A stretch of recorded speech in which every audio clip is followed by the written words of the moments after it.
more people should tap into the emotion and to show that vulnerability and show that sincerity.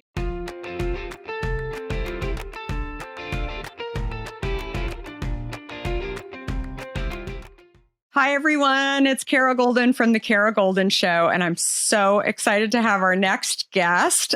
We have Carolyn Childers, who is the co-founder and CEO of Chief. And Chief has just come onto the market over the last couple of years, I feel like, and really, really exciting. I've read up on Carolyn and other co-founder as well, that it's been great to kind of hear how a leader and an operator can successfully scale, especially during these crazy times in early stage business. Prior to co-founding Chief, Carolyn was the senior vice president of operations at a company called Handy, and previously led the launch of the site soap.com, all amazing brands that you've worked on. And then there's one other little brand that she worked with where she became a GM at Amazon. So had amazing experience along the way. And Chief, for those of you who are not familiar, is a private network designed for female executive leaders to strengthen their leadership while paving the way to bring in others as well. So we'll hear a lot more about that from Carolyn, but I just want to welcome you. Thanks for coming on. Thank you. I'm thrilled to be here. I have been a huge fan of yours, so I was excited to have this conversation and just hopefully have a good chat. That's incredible. Well, thank you for the very nice and kind words. I really appreciate that. So let's go back to where it started. So you started your career, I read, in finance. I did. Is that correct? And so it is right. And so you were shifting into strategy and business development. So talk to me. We have a lot of people who are just thinking about their career, a lot of people who have maybe just started their career or college students who are listening to this podcast as well. So how did you think about your career, I guess, when you were first getting started? And how did you start to think about transitioning as well? I kind of wish it was as thought out as some people's careers are. It's funny, I never would have thought that I'd be an entrepreneur at this point in my life. I think you hear these stories all the time of people who from the very young age had just this entrepreneurial spirit of like the lemonade stand and all of these like businesses that they were running when they were very young. And for me, my family, my mom's family in particular, had their own business. And it always just felt like this really intense endeavor to kind of be, their own business, their business owner. And so I actually, when I went into my career, was like, I'm going to go into big, stable company. I'm going to, get some really great learnings out of the gate. And, finance seems like a very good, stable, like right place to be. And so that was kind of how I went into my career was where can I learn most? What is like a good, great trajectory for, what I want to be over time? And then I really quickly realized how much I was craving actually being able to build and to, be the operator behind something instead of crunching the numbers in finance. So it wasn't the right place for me, but I think there was some family legacy in the early days that kind of made me think, didn't even consider going into the entrepreneurial side of things for a long time. That's so interesting. And how did you get to Handy? That was further down the line, right? That was further down the line. Yeah. So I started my career in finance, investment banking. I did that for several years and then moved over into the corporate side. I worked for a few big companies, Avon and Victoria's Secret. And after I went back to business school, I still came out thinking, big company, that's, where I want to be. And a good friend of mine from business school had actually gone over to Quidsi, which was the parent company of diapers and soap. And it was just diapers at that point. And he actually called me and said, we're looking for somebody to come and launch soap. And so I went and met with Mark Laurie, who I'm sure people may recognize the name. He was the founder of Quidsi, went on to found Jet.com, and met with him and his co-founder, Vinny. And I'm still not quite sure why they hired me, because I had no e-commerce experience. I think I had managed maybe 2 people in my career. I've never been at a startup, but there was something in me that they really liked. And they brought me on to launch and run soap.com, which, we grew to over 100 million, and then it got acquired by Amazon. And as soon as I made that switch over to startups, there was kind of no going back to me, for me. It was the place that I wanted to be. And that kind of continued the journey of multiple startups. I actually went over to South Korea for a bit and worked on a company called Coupang, which is now the Amazon of South Korea. Oh, wow. And then went to Handy and worked there for several years before finally saying, all right, it's time for me to go and launch a business myself, and brought me to chief. So you worked in finance, you worked in strategy, and then at Handy, you were the senior vice president in operations. So dealing with supply chain and right. Well, Handy actually different type of issues probably there versus what you were doing at Soap, clearly. But what were some of the differences that you saw? I mean, you went from physical goods, right, to more of services. Yeah. And what were some of the big things, like differences, challenges? Obviously not touching physical goods in some way, but was it easier, harder? What were sort of some of the trade-offs? Yeah, I mean, I think one of the biggest things that I discovered, you went from more of an e-commerce business, which there's just more of the elements of that experience that are in your control. The every step of that journey, from the time that somebody orders all the way through to when, the package is being delivered, you are able to control so much more of that experience versus marketplace service businesses like Handy, where you have, home services that are happening through a professional network that is thousands of people. So how do you actually build consistency operationally in a marketplace business like that? That is a really hard thing to tackle. So it was very interesting going from, a model like Quidsi, which, a lot of what you were focused on was more around how do you increase frequency of purchases and how do you make the unit economics work, and all of those types of questions that are kind of prevalent in a lower margin e-commerce experience, to then going to a marketplace that is very experiences focused. And really the thing there is people will repeat. It's not about, that side of it like it is on e-commerce if the experience is great, but how do you actually consistently deliver an experience? So it was really interesting to see both of those different business models. And I truly do and would encourage anybody to just have that like intellectual curiosity to go and really dive into all of these different business models that on the surface, some of them might look really easy of, oh, that seems like a great business. And then you dive in, you're like, oh, this is incredibly complex. And here are the different challenges. It's been really fun to be able to do that across a number of different businesses in my career. Definitely.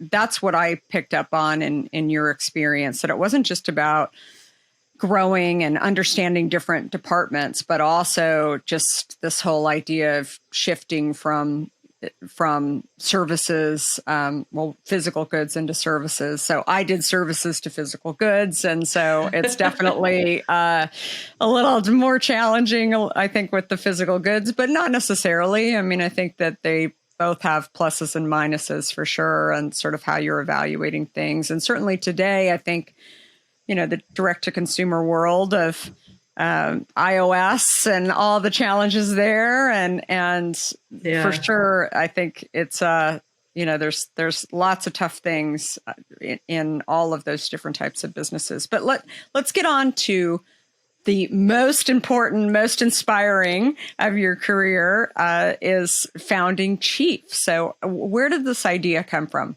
I think most good startups come from a place of really personal need. And that was very true for me for Chief. I was getting more senior in my career, and I just felt like I was no longer really investing in myself as a leader. I didn't feel like I actually had a community to turn to when there were these big challenges that were ahead of me, and a good sounding board to be able to talk through some of that. And, I think the saying is very true of it gets lonely at the top. And I think it gets lonelier a lot earlier for women because you are often the only person in the room, the only woman in the room. And so that was kind of the inspiration for me was how do you actually create a great community and network of women that can come together and not just meet over wine and have casual conversations, but actually can be a real support network for each other. And at Chief, one of the primary things that we do, all of our members, we break it down into groups of 10 women that meet on a monthly basis. There's an executive coach in the room. And it's just this amazing way for you to truly be able to help each other work through your biggest professional and personal challenges, which is just space that I think we all really should give ourselves to be able to have that community to turn to instead of trying to muscle our way through it on our own. That's awesome. And so was the original business plan, you started in January 2019, was the original business plan physical locations, or what was kind of the thinking behind that? I think our intention had always been that at some point, no matter where you were in the world, you'd be able to tap into the power of the Chief network. We were kind of inspired by the Peloton model where, it started in a studio in New York and there were classes, but now you can, participate and be a part of that community no matter where you are. So we started in a physical location. We actually had a ClubHouse down in Tribeca in New York. And the value of the community is, and what we often say is we were a clubhouse, we were a community that happened to have a clubhouse, not a clubhouse that then tried to build a community within it, because the majority of people would come to that space for these, what we call core group meetings, this peer group model. They'd be coming for that, not to use the space as a co-working space. So it started in an in-person way, but it was almost more of the format was through the clubhouse rather than the actual value was the clubhouse.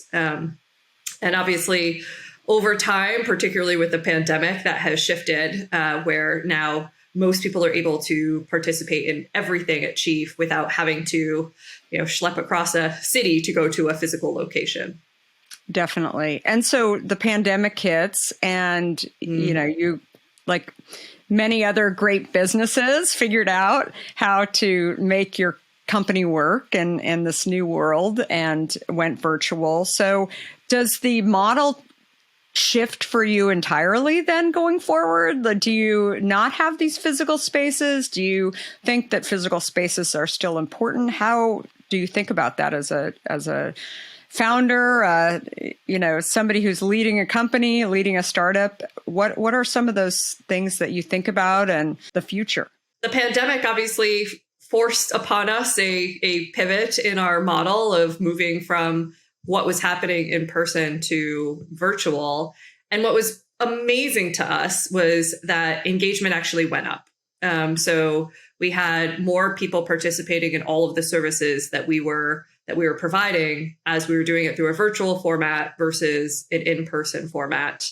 And it's not too surprising given, you were at the beginning of a pandemic when there's truly no playbook for how to be a leader. This is the time that Chief is actually made for, to be able to, tap into the other women that are a part of this network and figure out how people are handling this as leaders within their companies, but also at home, because now you are homeschooling. How are people handling this and navigating all of that?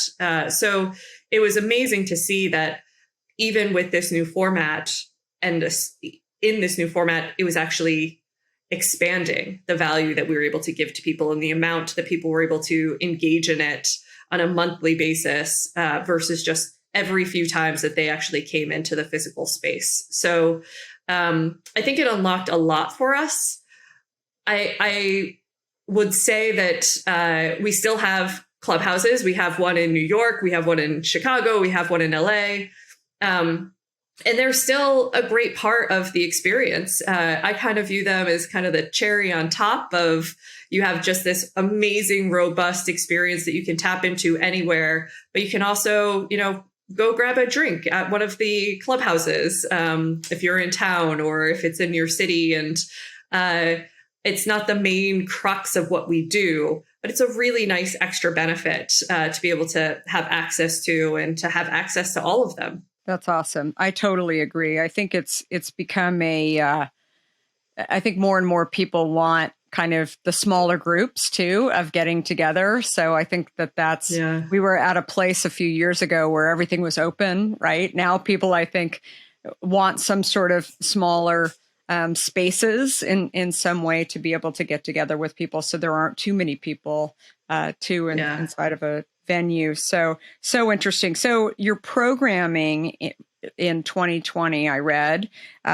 included, all kinds of workshops and topics like digital disruption. What is kind of the most popular thing? Like, why do people want to have these get-togethers? I mean, what is sort of the number one thing that people are trying to get through more than anything? Yeah, I mean, I think that the most common thing that you often hear when we bring people together in these groups and they're kind of working through their biggest challenges, we actually really intentionally don't put people together that are from the same function, because we don't want people to come in and be like, what are the best marketing tactics that you're deploying right now? And how are you using Facebook these days? And instead, it actually really goes to like, you as a leader, and most challenges ultimately are people challenges at the end of the day as a leader. And so all of the conversation really revolves around that of, how do I think through the team that I'm building,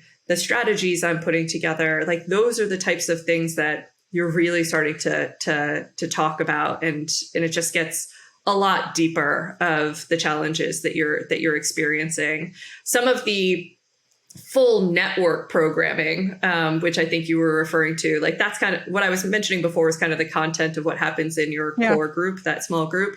The broader network, I think one of the great things is, there's some great tactical learning you can have. And we've brought in, professors from some of the best business schools and exec ed programs. And so you get to tap into that, but you also just get to tap into really inspiring leaders that you can learn a ton from. I think it's similar to what you were creating in this podcast.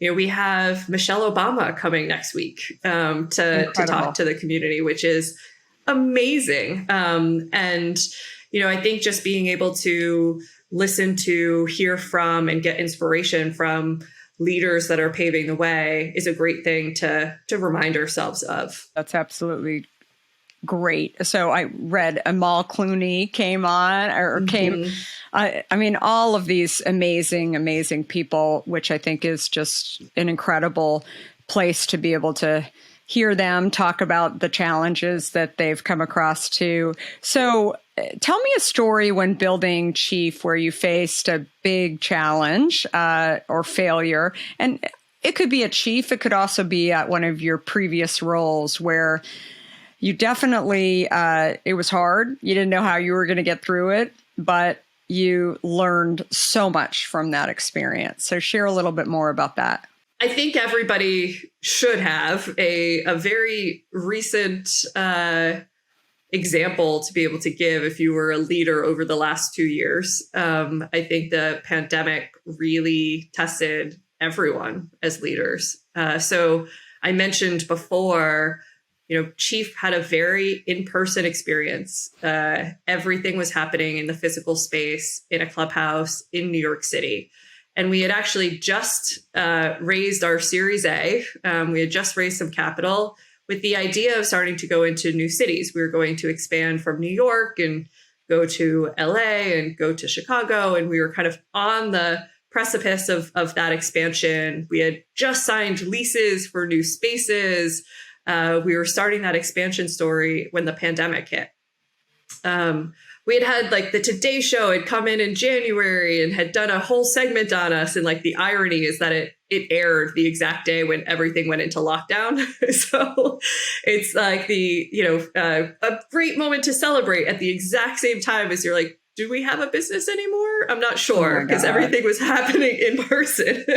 So it's this really weird irony of like, we feel like we should be celebrating, but we need to make sure that this business sustains through this. And I think that we were at the very top of every one of our investors' lists of, all right, who are we worried about? Who's going to come out of this? And I just give incredible credit to our team of how quickly they not only took all of our existing services and like worked and we moved it over to virtual. I don't think we missed a single week of core meetings. Like we were able to move them all over. We were able to train all of our facilitators of those sessions. We got all of the logistics down for that to actually be a virtual experience without missing a week. Similarly, with all of our other programming, moved it all over. And on top of that, we actually invested in additional experiences for our members to make sure that they were supported as much as possible through what was arguably probably one of the hardest times for them as well. So we added in one-on-one coaching if you wanted to be able to have sessions directly with some of the coaches on our platform. We added a hiring board, knowing that so many people were furloughing on their team or being furloughed and just really wanted to invest in those experiences. But it was some really dark days in the early parts of it, of just how do you as a leader really speak with clarity and sincerity while also knowing that like there's some real questions and real asks that you have to make of your team, and how do you galvanize the group to really work through a very unknown time as a business. Yeah, definitely. And I think that that's something that even when you work for some incredible entrepreneurs, either directly or indirectly from your other experiences, I don't think you really understand that when you go and start your own company, right? It certainly is kind of this place where you can talk to other people. That's where Chief, I think, comes in amazingly great. People who are leading, people who are going through it like you are. But when you're supporting another entrepreneur, it's just, don't you agree? Like you don't really 100%. Understand how lonely it is, and in many ways, and how challenging it is. I always talk about entrepreneurism as somebody's handed you a puzzle and you're like, I can do puzzles. I'm awesome at doing puzzles, but they don't hand you the picture, right? And then you go along the way, and then they said, oh, by the way, some of those puzzle pieces didn't belong to you. We're going to take them away, and then they throw more back to you over time, and then they say, oh, we didn't tell you it was supposed to be two different puzzles. I mean, this is it. And no one ever hands you the picture, right? And at the end of the day, that's you as the CEO, as the founder, who's trying to figure a lot of stuff out, and and make payroll and everything else along. It's hard. It's tough. The thing that I have found is that, I'm a fairly strategic person. And so like as an executive at so many other startups, I would just kind of be like, okay, well, strategically, here's what makes sense or doesn't make sense. And it was just so much easier to have a pure strategic lens instead of the emotion that comes with being the entrepreneur of like, this is your team, this is your culture, there's so many things that just feel so much more personal when it is a direct reflection of you and the company that you want to build. And so it doesn't become strategy anymore. It just becomes so much more personal. And the, moments like the beginning of the pandemic where you're trying to pivot the business, but you're also just like, really wanting to make sure that your team is okay because they are also going through a a big change and full of uncertainty. And so, I think the things that I learned most going through it is that you can't communicate enough. Like the amount of communication has to double and triple over that time. And they kind of have to put the oxygen mask on first for your team and just make sure that they are good and they are sound and they understand where your direction is headed. And I've been an athlete and on team sports my entire life. And I love a team dynamic. And I think that really put this team to the test. And I'm just so proud of what they were able to do over that time. That's incredible. Where are you based, by the way? We are based in New York. Okay. So that is our headquarters. I'm not going to deny that I'm actively sitting in Florida, avoiding the New York winter right now. There you go. That's fine. And many people have transplanted down to Florida as well. So interesting. So how do you balance that strategy, what you were just describing, between, the emotional side of being a leader? And I think the emotional side also, I don't know, I go back and forth even on culture, because I think culture sort of crosses between, I don't know where it sits. It sits it is a part of, I think, a strategy, but it also is an emotion and a feeling, the heart and soul of a business too. But how do you balance that? I honestly think that more people should tap into the emotion and to show that vulnerability and show that sincerity. And I think that people gravitate towards that. So I think there's a big movement in leadership of having more of that side to you. So I hope more people, I think if anything, people are too balanced to the strategy and not as balanced to the, the willingness to show the human side and the humanity of it. So it's something that, I don't think I learned early in my career, especially starting in bigger companies where it's just like no emotion allowed. But I do think that people are really starting to see the benefits that come with deeply investing in those relationships, showing vulnerability, showing that sincerity. All of the research that has come out now of just how much deeper that builds trust within an organization, I think is wonderful. Totally agree. Well, this has been an amazing, so educational, and I'm so excited for Chief in the future and so needed. I think more and more people are really feeling like they need to find their people, right? And find people who really understand, whether it's within Chief or, your own networks. I think that that's something that is so top of mind for people, and to get through kind of sticky, challenging times, but also times that are new for people that they just don't have kind of the experience to be able to go through it. So I'm very, very excited that you guys exist. So really, really great. And how do people find out more about Chief? I know you have a wait list that is pretty extensive, but definitely how do you find out more, and what are kind of the qualifications for it as well? Yeah, so you can go to chief.com and apply to be a member. There is a wait list, but we are working through it. So definitely encourage people to come and apply. And we do focus on senior executive women. I think the personal story for me was the loneliness of being in that senior executive position. And when you are a part of a broader network, you also often become the mentor instead of finding that community that you yourself can continue to invest in yourself as a leader. So we do try to really focus in on VP level and above women so that we can ensure that we bring together people that have similar challenges and contexts.